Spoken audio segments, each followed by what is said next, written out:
Last year was a turbulent one for my family, not just because we lost Travis, but also due to the complex emotions his marriage had stirred up. My name is Sarah, and as the middle child sandwiched between two brothers, family dynamics have always shaped my life significantly.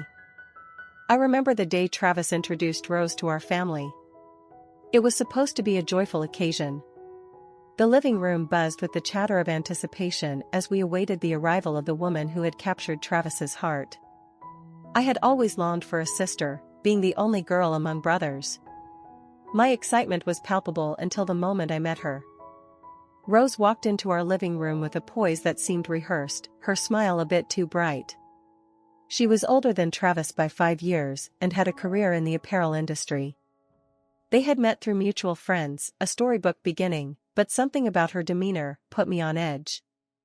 I tried to shake off the feeling, attributing it to nerves or possibly jealousy. After all, Travis looked at her as though she hung the moon. The conversation flowed around family anecdotes and lighthearted teasing when Rose, out of nowhere, asked, "Is this house a rental?" The room went quiet for a moment. I glanced at my brothers and then at my mom, unsure if I had heard right. My mother, with her usual grace, chuckled softly before responding, "No, dear, this house was built by our late father. It's very much owned, not rented." "Why do you ask?"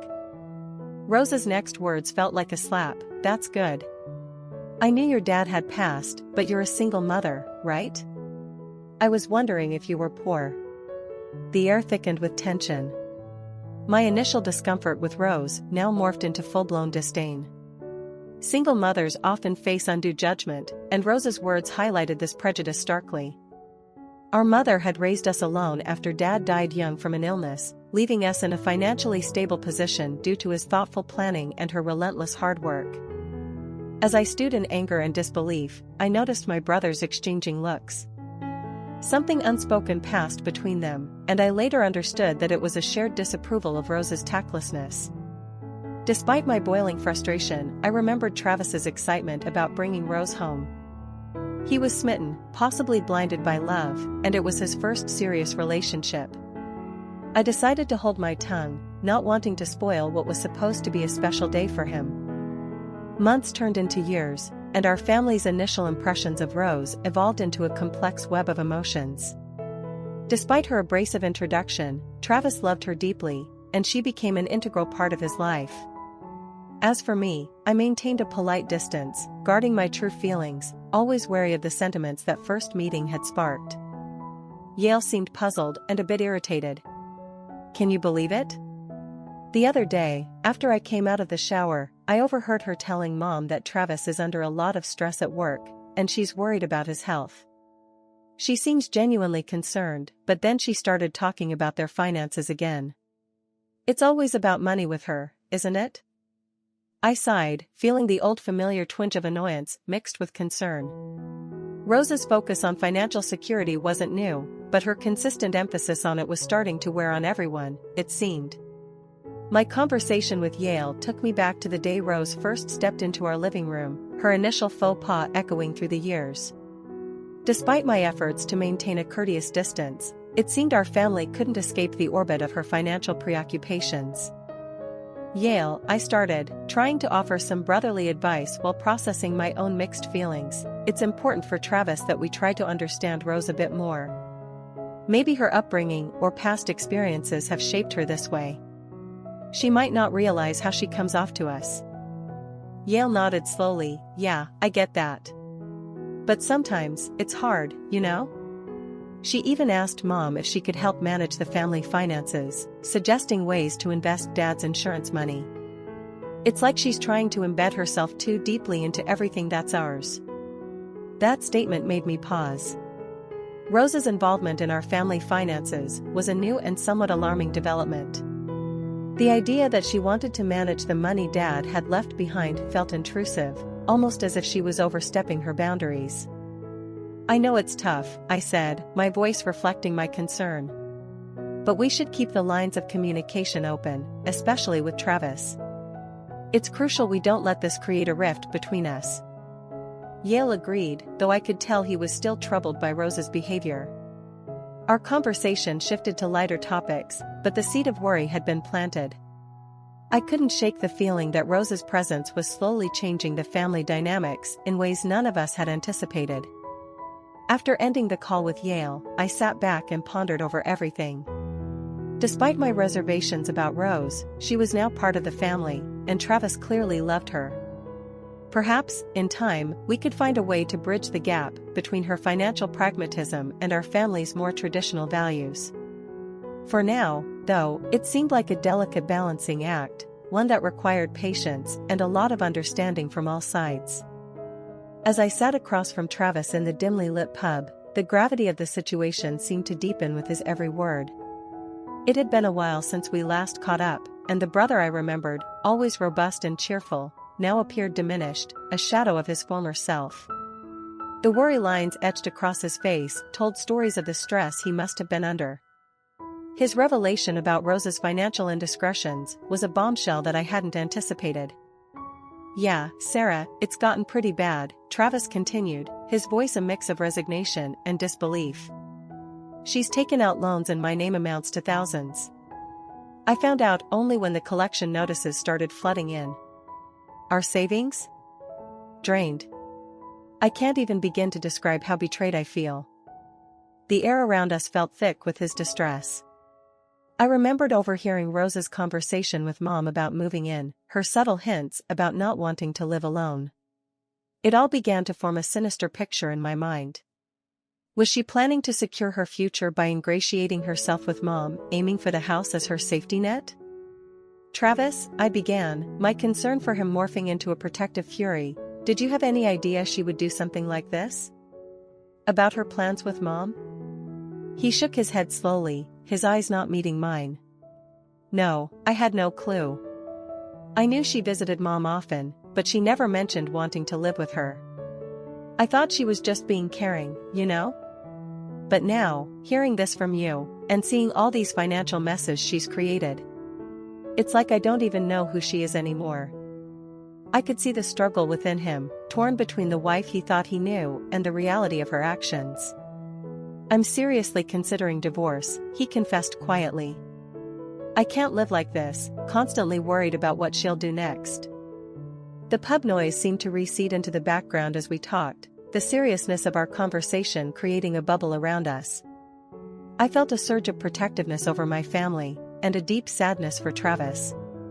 He was dealing with so much, and it was clear that Rose's actions were not just impacting their marriage, but rippling through to affect us all. "Let me help, Travis," I offered earnestly. "We need to get you some legal advice. And we need to talk to Mom, make sure she understands the full situation. We can't let Rose manipulate her or our family anymore." Travis nodded, the first hint of determination flickering in his eyes. "Yeah, you're right. We need to handle this smartly." "Thanks, Sarah. I don't know what I'd do without you guys." As we wrapped up our meeting, I felt a mix of emotions: anger at Rose for her deception, sadness for Travis's pain, and a resolute determination to protect my family. It was going to be a challenging time ahead, but I knew that we would face it together, as a family. As we stood in the cold, somber room of the funeral home, I felt a deep sense of sorrow and anger mixed together. The sight of Travis's still form was almost too much to bear.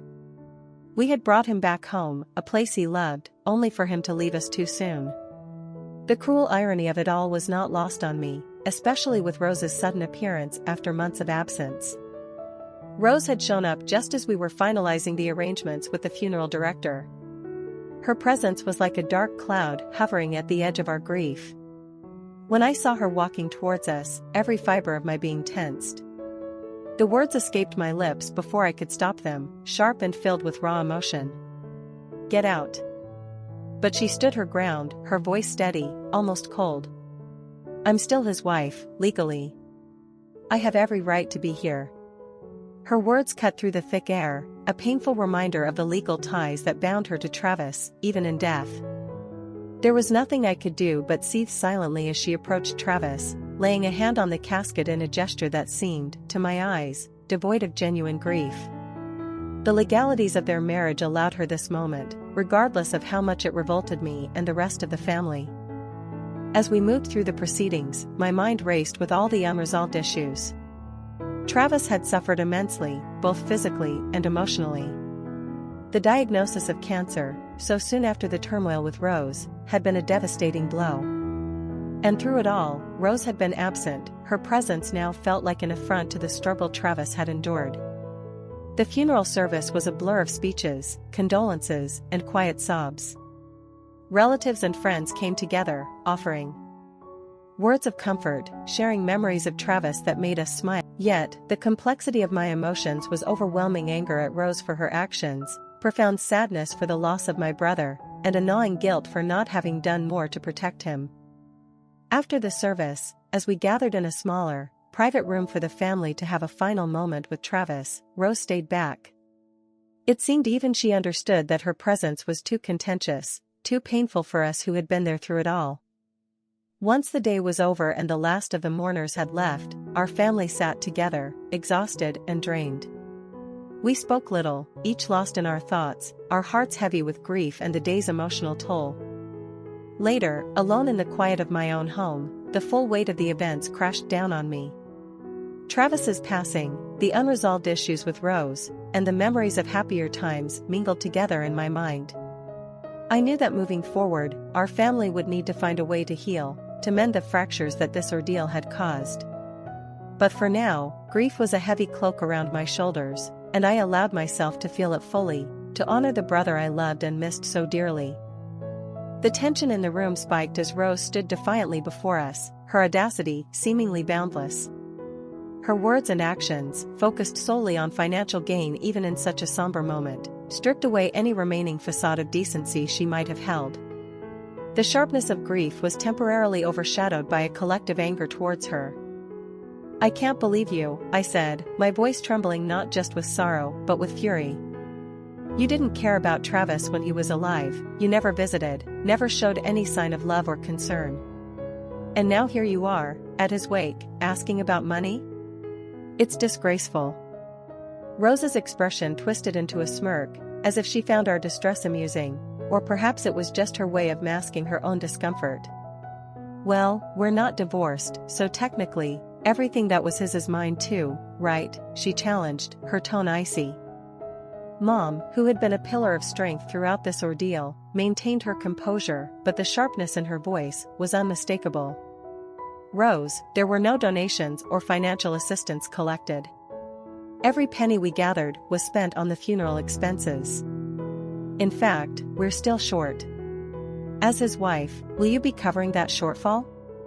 Mom's question was rhetorical, a clear jab at Rose's selfishness. The situation escalated when Rose pulled out a bank card from her high-end designer bag. "Here's what I managed to take from his account. It wasn't much, just $2,000, and I've already withdrawn it," she declared, placing a bank statement and the card on the table. Seeing Travis's bank card, which should have been among his personal items we brought back from the hospice, made my blood boil. "You took that without permission?" I accused, my voice loud in the quiet room. "You had no right." Rose shrugged, her nonchalance adding fuel to our burning anger. "I'm his wife, I don't need permission." "Here, take what's left," she said, pushing the statement toward us. I glanced at the statement, confirming the withdrawal. Just a few dollars remained, a testament to her callousness. At that moment, tears not just of grief, but of sheer frustration, brimmed over. I pointed to the door, my hand shaking. "Get out. Just get out," I repeated, my voice breaking. Mom echoed my sentiment, her voice stern yet shaking with emotion. "That money belonged to my son. You had no right to take it without asking. You've shown us exactly who you are, Rose. Please, leave." Rose stood there for a moment longer, perhaps surprised at the firm resistance she was encountering. Then, with a huff and without another word, she turned and left, her departure leaving a cold silence in her wake. As the door closed behind her, the room seemed to breathe a collective sigh of relief, though it was tinged with sorrow. The aftermath of her visit was a stark reminder of the complications Travis's marriage had brought into our lives, complications that didn't simply end with his passing. In the quiet that followed, we gathered closer, supporting each other in our shared loss and renewed grief, trying to find a way forward in a world that now felt significantly emptier without Travis. The plan Travis had laid out was cunning and meticulously crafted in the face of his impending demise. As his family, we were entrusted with its execution, ensuring that everything unfolded exactly as he intended. It was a grim task, tinged with sorrow and the stark reality of his situation, but Travis's strategic foresight gave us a path to follow during those emotionally tumultuous times. After Rose stormed out of the house that day, we gathered in the living room, the air still buzzing with the remnants of confrontation and resolve. Yale, Mom, and I couldn't help but reflect on the intricacy of Travis's plan. He had anticipated Rose's actions, her greed and opportunistic nature, and prepared us to counteract effectively. It was almost surreal, realizing how well he knew her and how accurately he predicted what she would do. Sitting together, we discussed the next steps. Travis really thought of everything, didn't he? Yale remarked, a note of admiration mixed with sadness in his voice. He changed his insurance beneficiary to Mom, transferred his share of Dad's inheritance to us, and left all debts in his name, knowing they'd go to Rose if he didn't divorce her. Mom nodded, her eyes moist as she clutched the documents Travis had left for us, detailing every transaction and decision. He even made sure to leave that banking card with just enough to tempt her, but not enough to benefit her in the long run. All while saddling her with the debts she accrued under his name. It's a harsh outcome, but Travis wanted justice for what she put him through. We need to finalize our renunciation of the inheritance, I said, pulling out the necessary paperwork. Once we sign these, all debts officially pass to Rose. It's crucial we handle this legally and promptly. We spent the next few hours reviewing everything, ensuring no detail was overlooked. Travis's lawyer, whom he had consulted extensively during his final months, had prepared everything in accordance with his wishes. By renouncing our claim to Travis's estate, we effectively left Rose with both the minimal assets and the substantial debts. The following weeks were a testament to Travis's strategic thinking. Rose, unaware of the full extent of her situation, attempted to assert her rights over Travis's estate. However, she soon realized the financial burden she had inherited. The debts far outweighed the assets, leaving her with financial responsibilities she was ill-prepared to manage. In a final twist of irony, Travis's planning not only protected us from further harm by Rose, but also bound her to the consequences of her actions. It was a bittersweet victory, one that came at the cost of Travis's life, but safeguarded the family's future from the turmoil Rose might have otherwise caused. As the reality of our loss settled in, we found some solace in knowing that Travis's last wishes were respected and executed flawlessly. He had protected us, even in death, with the same determination and love he had shown throughout his life. While the sadness of his absence was overwhelming, the unity and resilience of our family provided a foundation to begin healing. We remembered him not just for the battle he fought, but for the legacy of protection he left behind. As I stood in the entryway, surveying the disarray Rose had caused in her blind rage, I couldn't help but feel a deep sadness intertwined with relief. The altercation had been intense, with Rose's anger boiling over into violence as she demanded something that wasn't hers to claim. The memory of Travis and the serene images of Dad hanging in our home seemed to stand in stark contrast to the chaos she had brought into our lives once again. After the police had taken her away, Mom and I spent the rest of the evening trying to restore some order to the house. As we moved objects back into place, the weight of the past year hung heavily on us. It had been a long, grueling process dealing with the aftermath of Travis's death, and Rose's recent outburst was a harsh reminder of the turmoil we had endured. Mom, I began, my voice low, unsure how to express the turmoil inside me. Do you think this will finally be the end of it? With Rose signing that agreement at the police station? Mom paused, a somber look crossing her features. I hope so, Sarah. I truly do. We've done everything by the book, following Travis's wishes to the letter. He wouldn't have wanted us to suffer this way. The quiet of the evening settled around us, a stark contrast to the earlier commotion. We ended up in the living room, sitting quietly before the pictures of Dad and Travis. I lit a candle, the flickering flame casting soft shadows across their smiling faces. The thought of Dad and Travis, possibly sharing a drink somewhere beyond our reach, brought a small smile to my face amidst the sadness. Perhaps they really are together now, having that drink Dad always talked about, I mused aloud, the idea bringing a bittersweet comfort. Mom nodded, her eyes reflective. I like to think so. It's a comforting thought, isn't it? As night deepened, I stepped outside for a moment, needing a breath of fresh air. Looking up at the clear sky, the stars seemed unusually bright. In that serene moment, I felt a connection to Travis and Dad, as if they were reassuring us from afar. The memories of their laughter, their love for our family, filled me with a sense of peace. I'm the daughter of this house, I whispered to the night, a declaration and a reassurance. To myself. And nothing can take that away. The events of the past months had tested us in ways I never imagined, but they had also shown the strength and resilience of our family. As I turned back towards the house, the image of Travis's smiling face in my mind, I knew that no matter what came our way, we would face it together, as a family. Wives, like Rose, might come and go, but the bonds of family, the legacy left by our father and Travis, were ours to protect and cherish, now and always.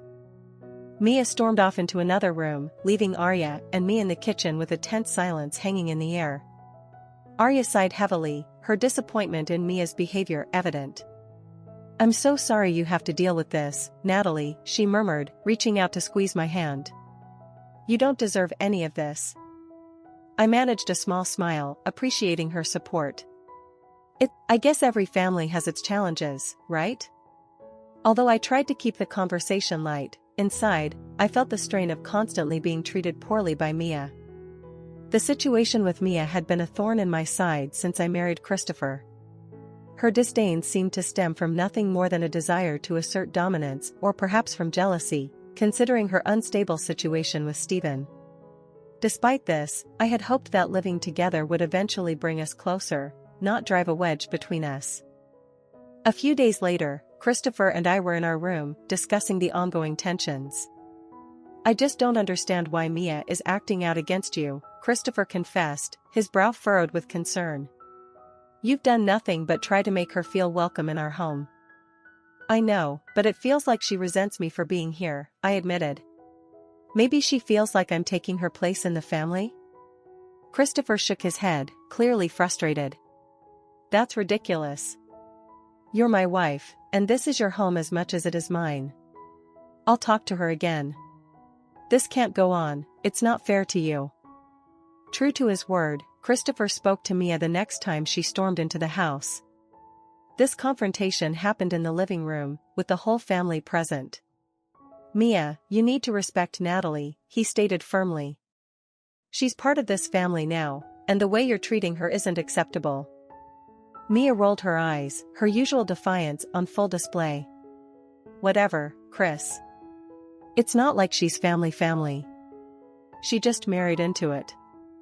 That's exactly what makes her family, Christopher countered, his tone stern. And if you can't accept that, maybe you should spend less time here until you can be more respectful. Mia huffed, clearly not expecting such a direct challenge from her brother. The room fell silent, everyone waiting for her response. Finally, with a frustrated groan, she stormed out, muttering about needing space. In the following weeks, Mia's visits became less frequent, and when she did come by, her attitude was noticeably subdued. It seemed that Christopher's words had made an impact, or perhaps she had begun to realize on her own that her behavior was pushing the family away. During this quieter period, I felt a growing sense of belonging and acceptance from the rest of the family.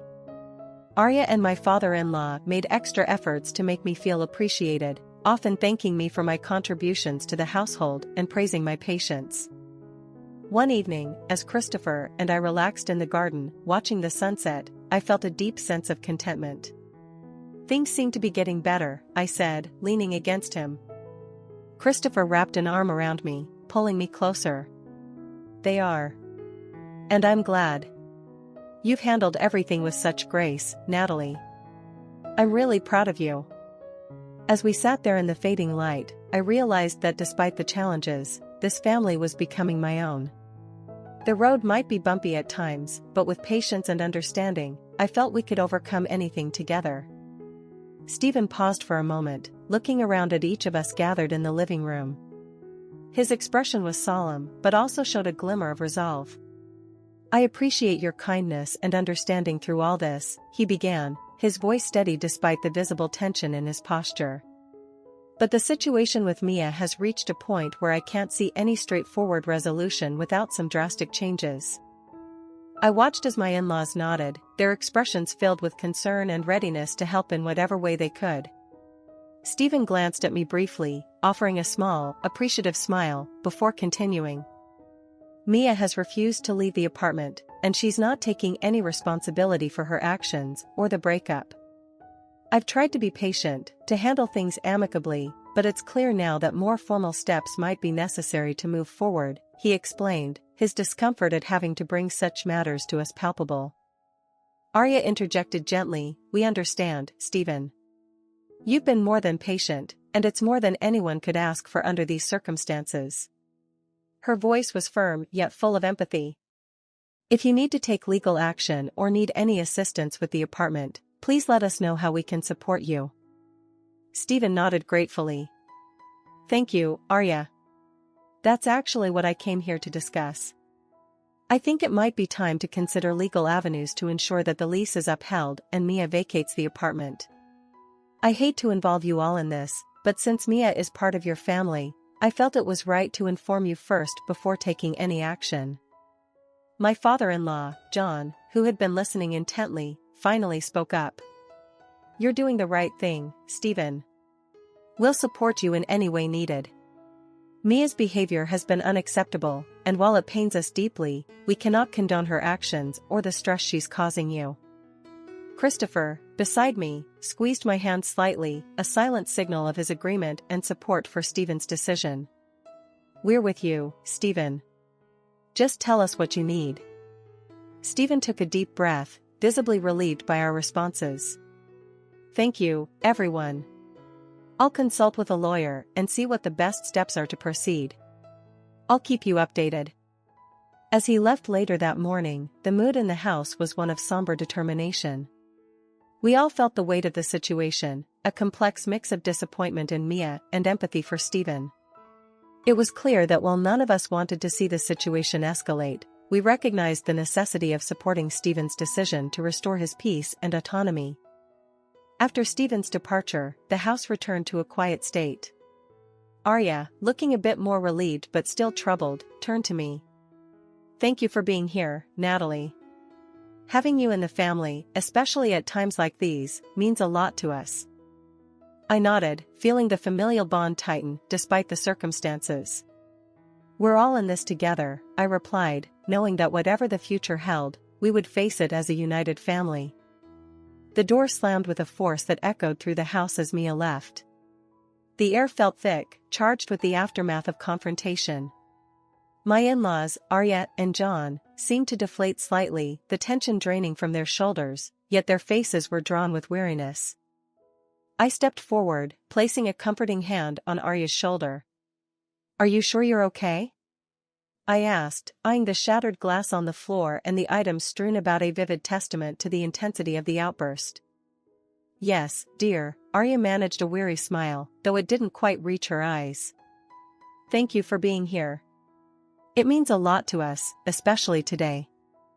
Christopher, standing by his father, spoke up, his voice steady but showing a hint of underlying concern. "Dad, Mom, you've handled this as well as anyone could. Mia's behavior can't be excused. We support your decision fully." John nodded, his gaze fixed on where Mia had exited. "It had to be done. We can't let her disrupt our lives like this any longer. It's not just for our sake, but for hers too. She needs to understand the consequences of her actions." I listened to the resolve in John's voice, reflecting on the complexity of family dynamics that had led to this point. It wasn't just about setting boundaries for Mia, it was also about preserving the peace and well-being of the family home. "Natalie, we're sorry you had to see that," John said, turning to me with a sincere expression. "This isn't what we wanted for any of us." I nodded, understanding the weight of their decision. It's okay, John. Families face challenges, but how we handle them defines us. You've both shown great strength today. Arya then looked at me, her expression softening. Natalie, could you help us clean up this mess? I'm a bit shaken up, and it would be a great help. Of course, Arya, I replied, moving to start gathering the scattered items and assessing the damage more closely. Christopher joined me, and together we began the task of tidying the living room, restoring order to the space that had just witnessed such chaos. As we worked, my thoughts drifted to Mia. Her parting words hung heavily in the air, a bitter reminder of the divide that had grown too wide to bridge. I wondered about the future, about if and how the rifts within this family could heal. Do you think she'll really stay away? I asked Christopher quietly as we righted a fallen chair. He sighed, a sound of mixed emotions. I don't know, Natalie. But for now, we need to focus on helping Mom and Dad recover from this. Mia has to make her own choices. The cleanup continued in silence, each of us lost in our thoughts, contemplating the somber reality of family ties tested to their limits. Yet, amidst the turmoil, I felt a reaffirmed sense of unity with my in-laws, a shared commitment to support one another through whatever might come next. As Mia continued her tirade, demanding coffee and scones as if she owned the place, I could feel the frustration building inside me. Her return was unexpected and unwelcome, especially given the circumstances. Her demeanor and demands showed that nothing had changed. She still viewed me as beneath her, merely because I was married into the family. Mia, you can't just walk in here and start ordering people around, I said, my voice firm yet trying to maintain some level of calm. You need to understand that things have changed. You can't expect to be welcomed with open arms after everything that's happened. She scoffed, rolling her eyes dramatically. Oh please, you're just the wife. This is my family's house. I belong here more than you do. I took a deep breath, steadying my nerves. Mia, this is not just about being a wife or a daughter. It's about respect and understanding boundaries. Your parents and brother have made it clear that your behavior is unacceptable. You've been away, and during this time, we've all worked on finding peace in this household. Mia tossed her hair, a defiant, I don't care about your peace. I need a place to stay, and this is my house too. You can't deny me that. Realizing this was going nowhere, I decided to call Christopher. I'm calling your brother. He should be aware you're here and how you're behaving. Her expression shifted slightly, perhaps a flicker of concern at the prospect of facing her brother under these circumstances. Yet, she masked it quickly with a sneer. Go ahead, call him.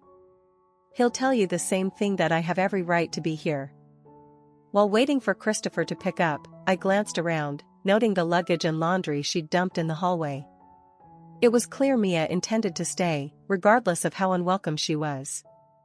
When Christopher finally answered, I quickly explained the situation. Chris, Mia's back.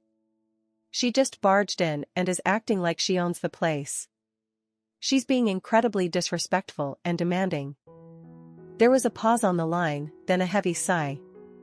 I'm on my way, Christopher said, his voice tinged with fatigue. Try to keep the situation calm until I get there. I'll handle it. After hanging up, I turned to Mia, who was now rummaging through the kitchen, still talking to herself about what she wanted to eat and drink. Mia, Christopher is coming. We need to talk about this, all of us together. Until then, please respect that this is also my home. She shrugged, seemingly indifferent to my plea. The tension was palpable as we waited in silence for Christopher to arrive. I hoped his presence would help resolve the situation, but a part of me dreaded the confrontation that was inevitably brewing. As I stood there, watching Mia continue as if nothing were amiss, I braced myself for the family storm that was about to unfold. As I continued, so, Mia, you see, the situation has changed significantly since you were last here. This house, well, it's going to be sold. We're all moving. Mia's face, which had been tight with anticipation of possibly exploiting family ties, fell slightly. She glanced around, perhaps seeing the familiar settings for what might be the last time in its current form. Sold? Mia echoed, her voice tinged with disbelief. But this is my home. Where will I go?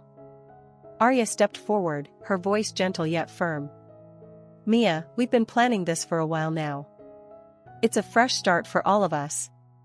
We thought you were settling down too, considering you moved out. Mia looked from Arya to John and then to my husband and me. The realization that she was out of the loop on these family plans seemed to sober her up a bit.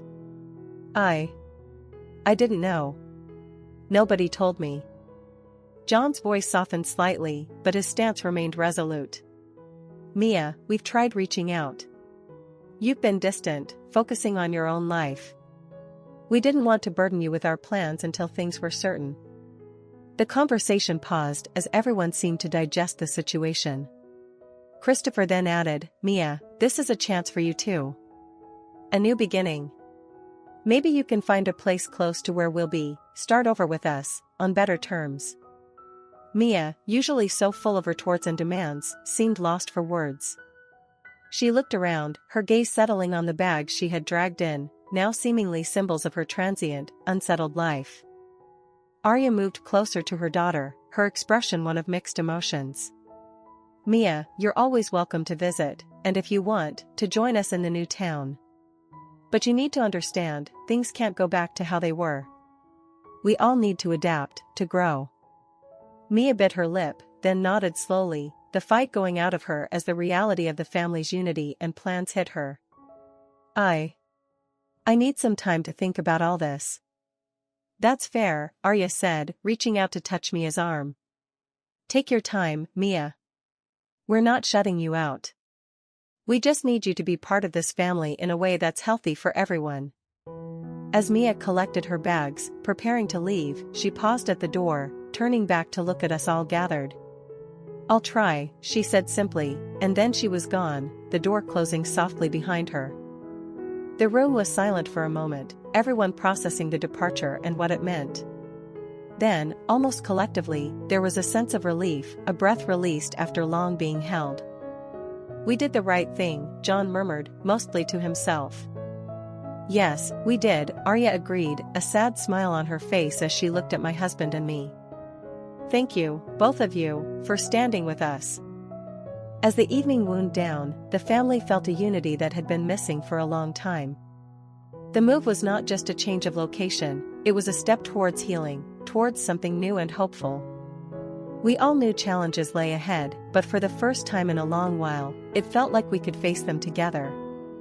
As I watched the warm interaction between our child and the in-laws over the video call, a sense of deep contentment settled over me. The laughter and smiles from halfway across the world in Hawaii brought a soothing balm to the complexities and the turmoil we had experienced in the past months. Despite the physical distance, our family ties felt stronger than ever, bolstered by the shared experiences and mutual support we had provided each other. After all we've been through, this feels like a new beginning, I said to my husband, who nodded in agreement, his eyes reflecting the same relief and happiness I felt. It really does, he replied. Seeing Mom and Dad so relaxed and happy, and knowing that we're all finding our way forward, it's more than I could have hoped for. Our child gurgled happily, unaware of the depth of the conversation but sensitive to the joy in our voices. The in-laws, watching through the screen, laughed and waved, making silly faces to keep the baby entertained. Look at them, my husband chuckled, they might be better at this grandparent thing than we expected. Yeah, they're naturals, I agreed, smiling. The move to Hawaii had been a dream for them for so long, and now, to see them living it fully and happily was profoundly reassuring. As our video call continued, we discussed everyday things: the weather, new recipes tried, gardening tips, and updates about friends and family. The normalcy of this conversation, set against the backdrop of our recent struggles, made me appreciate how far we had come. The in-laws shared stories of their adventures in Hawaii, from learning to surf, despite some comical falls, to their newfound love for tropical gardening. You should see the pineapples we're growing, Dad exclaimed with a proud grin. And the coffee. We've got a little patch of coffee plants now. Who knows, maybe we'll start our own brand. We'd better get the first sample, my husband joked, and everyone laughed. As we wrapped up the call, promising to visit as soon as we could, I felt a wave of gratitude for the technology that kept our family connected across oceans. It was a lifeline, a way to share these precious moments that knit us closer, despite the miles. Turning off the computer, I glanced around our peaceful home, the tranquility of our surroundings echoing the calm in my heart. Our new life here was just beginning, but it was filled with promise and the potential for new joys and challenges. As our baby cooed softly, reaching out with tiny hands towards where the grandparents had appeared on the screen, my heart swelled. These were the moments, simple yet profound, that defined our lives now. Amid the laughter and casual conversation, the foundation of our family's future